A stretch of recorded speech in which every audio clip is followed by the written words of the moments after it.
नमस्कार मेरे प्यारे साथियों, कैसे हो आप सभी। उम्मीद करते हो आप सभी काफ़ी अच्छे होंगे और मस्त होंगे।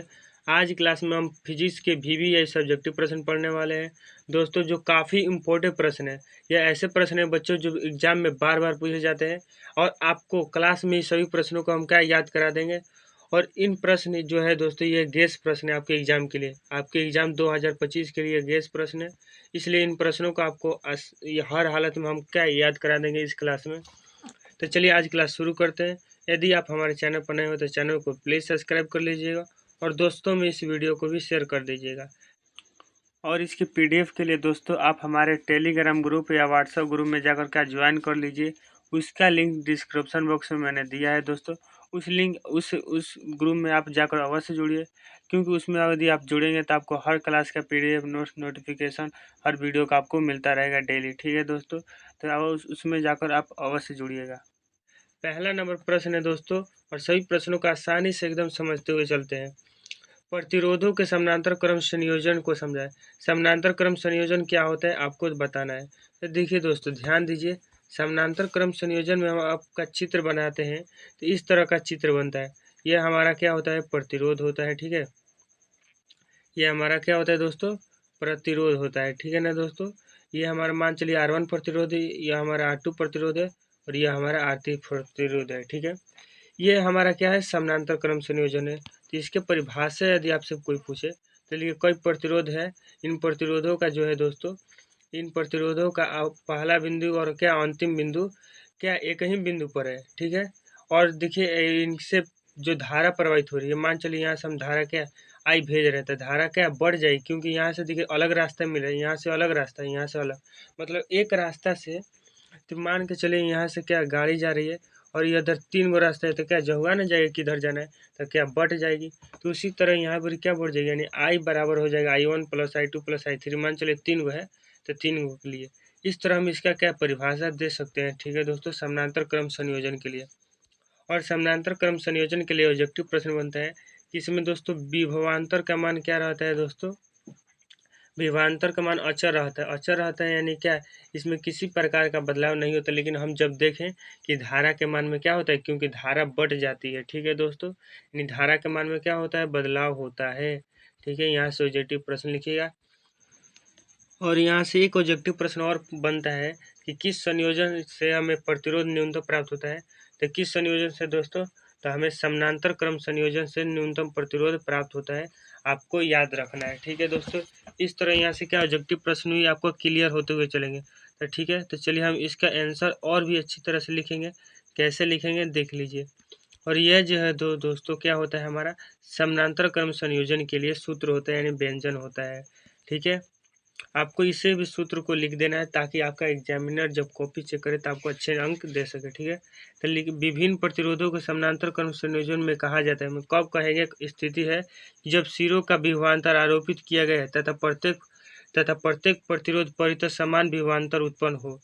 मतलब देखिए, विभवांतर यहाँ पर क्या नियत है, उसी को यहाँ पर लिखा गया है। ठीक है दोस्तों, यदि R1 R3 क्या प्रतिरोधों के 3 प्रतिरोधों समानांतर क्रम में क्या है दोस्तों, हमारे जुड़े हैं, तो इनका समतुल्य जो प्रतिरोध होगा R1/R होगा दोस्तों। और 1/R बराबर यहाँ से हम क्या निकाल लेंगे, यहाँ से यह हमारा सूत्र प्राप्त होता है। ठीक है दोस्तों, तो इस तरह से इस प्रश्न का उत्तर आप लिख दीजिएगा। तो क्या समझ गए इस प्रश्न को, तो कमेंट बॉक्स में यस लिख दीजिएगा। और वीडियो को अभी तक शेयर नहीं किया तो जरूर शेयर कर दीजिए। तो देखिए हम देखते हैं दूसरा नंबर प्रश्न। देखिए दूसरा नंबर क्या प्रश्न है, काफ़ी आसान प्रश्न है दोस्तों, कि नारंगी और पीले रंग के लिए कार्बन को प्रतिरोध का कोड बताना है, कलर कोड आपको बताना है। कार्बन प्रतिरोध का कलर कोड क्या होता है आपको बताना है, किसके लिए, नारंगी और पीले रंग के लिए। यह प्रश्न देखिए हमारा कब पूछा गया है, 2019 में पूछा गया है। ठीक है दोस्तों, तो देखिए नारंगी रंग का आपका कलर कोड होता है, क्या होता है, 3 होता है, और पीले रंग का कलर कोड 4 होता है, आपको याद होगा। जिस प्रकार काला रंग का कितना होता है दोस्तों, 0 होता है। ठीक है दोस्तों, आपको याद होगा नहीं। इस कलर कोड से भी क्या प्रश्न पूछा जाता है। ठीक है दोस्तों, तो देखिए 2 नंबर प्रश्न काफ़ी आसान था, आपको केवल क्या नारंगी रंग का याद रहना चाहिए और पीले रंग का, नहीं तो 2 नंबर आपसे चले जाते हैं। ठीक है, अब देखिए यहाँ पर अगला जो प्रश्न है दोस्तों हमारा, यह भी प्रश्न कब पूछा गया, 19 में पूछ लिया गया है। तो देखिए क्या लिखा है, विभव मापी के 2 उपयोगों को लिखे। तो विभव मापी क्या होता है, जिसका उपयोग हम विभव को क्या मापने के लिए करते हैं। ठीक है दोस्तों, और इसके दो उपयोग को बताना है। तो दो उपयोग की क्या लिख देना है आपको। पहला उपयोग देखिए, निम्नलिखित उपयोग इस तरह से क्या आपको लिख देना है। पहला, इनका क्या, दो सेलों के विद्युत वाहक बल की तुलना करने के लिए। ठीक है, विद्युत वाहक बलों की तुलना करने के लिए किसका उपयोग किया जाता है, तो विभव मापी का यहाँ से ऑब्जेक्टिव प्रश्न भी पूछा जाता है। ठीक है, किसी सेल का विद्युत वाहक बल ज्ञात करने का मतलब वही विद्युत वाहक बल तुलना करने चाहिए ज्ञात करने के लिए। अगला है 3 नंबर लिख दीजिएगा कि किसी सेल का आंतरिक प्रतिरोध ज्ञात करने के लिए। आंतरिक प्रतिरोध ज्ञात करने के लिए किसका उपयोग कर सकते हैं दोस्तों, विभव मापी का हम उपयोग कर सकते हैं। अज्ञात धारा का मान ज्ञात, मतलब वह धारा का मान जिसे हम पता नहीं है, लेकिन हम उस विभव मापी की सहायता से उस अज्ञात धारा का भी मान क्या कर सकते हैं, ज्ञात कर सकते हैं। ठीक है, दो प्रतिरोधों की तुलना के लिए। तो देखिए, यहाँ से केवल आपको क्या लिखना है, दो उपयोग लिखना है। तो इसमें से कोई भी दो छाड़ दीजिएगा। दो विद्युत वाहक बलों की तुलना करने के लिए और किसी सेल के विद्युत वाहक बल की क्या ज्ञात करने के लिए भी इसका उपयोग कर सकते हैं। ये दो लिख देंगे, आपसे आराम से 2 अंक पर 2 नंबर मिल जाएंगे। ठीक है दोस्तों, क्या समझ गए इस प्रश्न को किस तरह आपको लिखना है। तो चलिए हम आगे देखते हैं। आगे क्या लिखा गया है, धारा घनत्व क्या विवेचना कीजिए। तो धारा घनत्व किससे लिखते हैं, धारा घनत्व को जे से लिखते हैं। जे बराबर सूत्र होता है आई बटे ए। ठीक है दोस्तों, आई क्या है, हमारे प्रवाहित धारा है। ए क्या है, अनुप्रस्थ काट क्षेत्रफल। मतलब एकांक अनुप्रस्थ काट क्षेत्रफल में प्रवाहित होने वाली एकांक धाराएं क्या होती है हमारे दोस्तों, धारा घनत्व होती है। आप इस तरह से भी इसका क्या परिभाषा दे सकते हैं। ठीक है, देख लीजिए यह प्रश्न इम्पोर्टेंट प्रश्न है। देख लीजिए कब पूछा गया, 19 और 23 में यह प्रश्न पूछा गया है। तो इसका परिभाषा हम लिख रहे हैं, किसी चालक के इकाई अनुप्रस्थ काट क्षेत्रफल से लंबवत प्रवाहित धारा को ही क्या कहते हैं, धारा घनत्व कहते हैं। उसमें केवल क्या लंबवत धारा प्रवाहित आपको क्या कर देना है दोस्तों, जोड़ देना है। यहाँ से हमारा क्या हो जाए, धारा घनत्व का परिभाषा हो जाएगा। इसे जे द्वारा सूचित किया जाता है।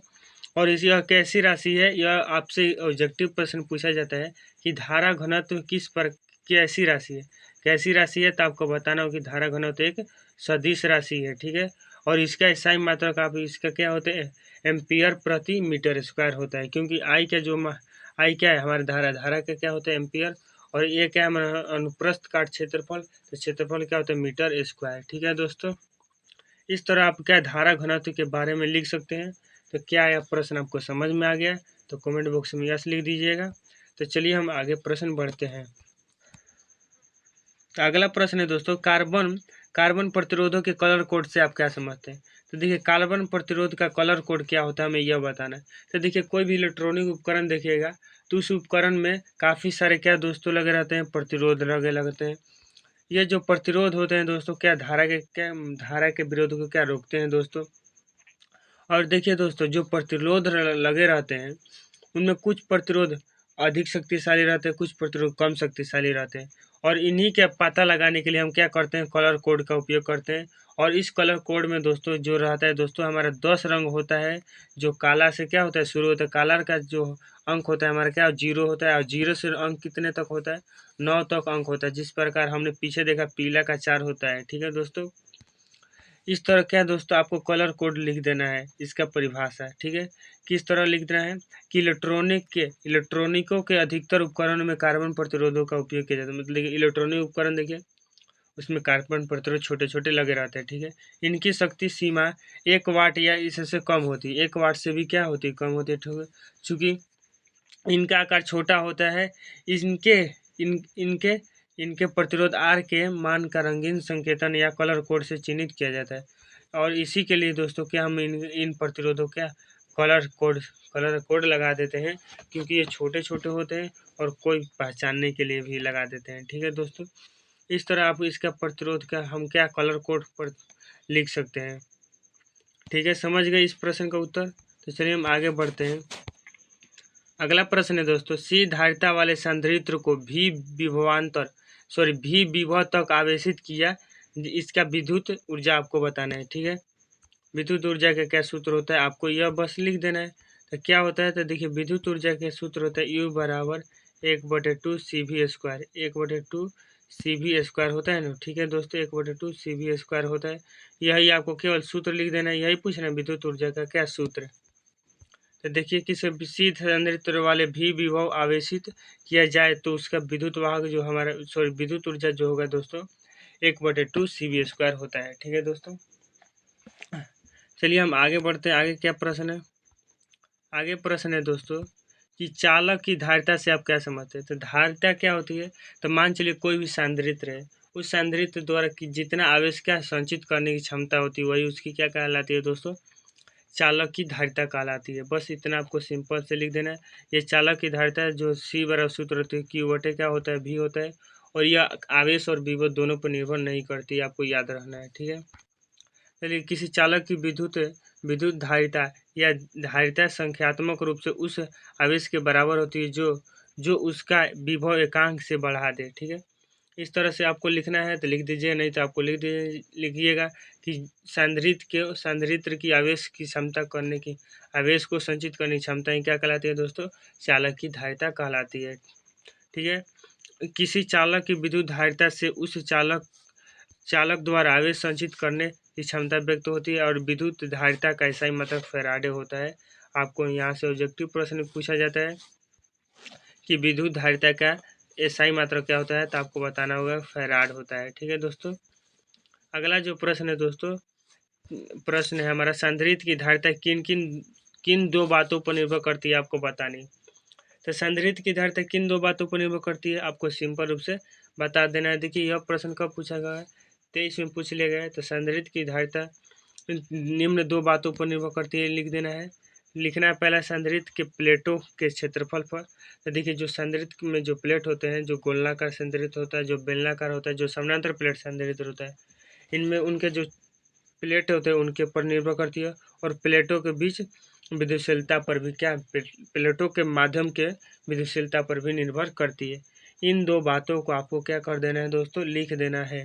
ठीक है, क्या इतनी बातें आप लिख सकते हैं? तो कमेंट बॉक्स में यस लिख दीजिएगा। तो चलिए हम आगे प्रश्न की ओर बढ़ते हैं।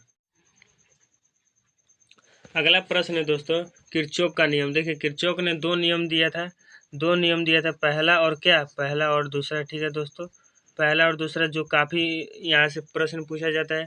किरचॉफ का नियम लिखे, पहला नियम लिखे, दूसरा नियम लिखे, और पहला नियम किसको बताता है, दूसरा नियम किसको बताता है। तो पहला नियम आपको याद रखना है आवेश संरक्षण को, दूसरा का नियम ऊर्जा संरक्षण को बताता है। तो चलिए इसका हम क्या पहले नियम को जानते हैं, फिर इसका हम क्या दूसरा नियम जानेंगे। ठीक है, तो देखिए सन 1882 ईस्वी में किरचॉफ के जटिल परिपथ संबंधी दो नियम दिया। पहला नियम संधि का नियम है, और पहले नियम को दोस्तों संधि के नियम के नाम से भी क्या जाना जाता है, किरचॉफ का पहला नियम। ठीक है, वो सब लिखेंगे तो ठीक है, नहीं लिखेंगे तो यहाँ से आपको क्या कर देना है, शुरू करना है। किसी संधि के किसी बिंदु पर संधि के किसी बिंदु पर मिलने वाली धाराओं का बीजगणितीय योगफल हमेशा क्या होता है, शून्य के बराबर। इसे किरचॉफ का प्रथम नियम कहा जाता है। ठीक है, मान के चलिए दोस्तों बिंदु है, इससे जो आती है किरणें और इससे जाती है, किरणें ना है, ये क्या धाराएं आती है और जाती है। तो जो धाराएं आती है वो प्लस में होती है, जो धाराएं जाती है वो क्या होती है, माइनस में होती है। ठीक है दोस्तों, और इसका बीजगणितीय योग क्या होता है दोस्तों, हमारा शून्य होता है। यही किसने बताया था, किरचॉफ ने बताया था। यही किरचॉफ का पहला नियम है। ठीक है, इतना ही आपको लिख देना है कि किसी बिंदु पर आने वाली तथा जाने वाली धाराओं का बीजगणितीय योग क्या होता है, शून्य होता है। ठीक है, अब देखिए आगे जो प्रश्न है हमारा किरचॉफ का दूसरा नियम।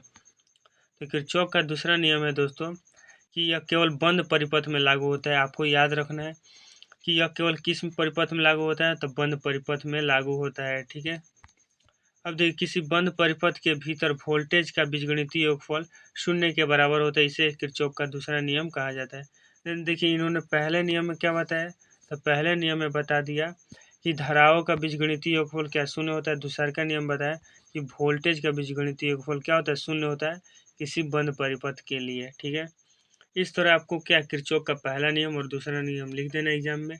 इस तरह आपको क्या मिल जाएंगे नंबर। ठीक है दोस्तों, क्लास कैसी लगी, क्लास को कमेंट बॉक्स में जरूर बताइएगा, और चैनल को सब्सक्राइब नहीं किया तो जरूर सब्सक्राइब कर लीजिए, वीडियो को शेयर कर दीजिए। ठीक है दोस्तों, चलिए धन्यवाद, मिलते हैं किसी नेक्स्ट क्लास में।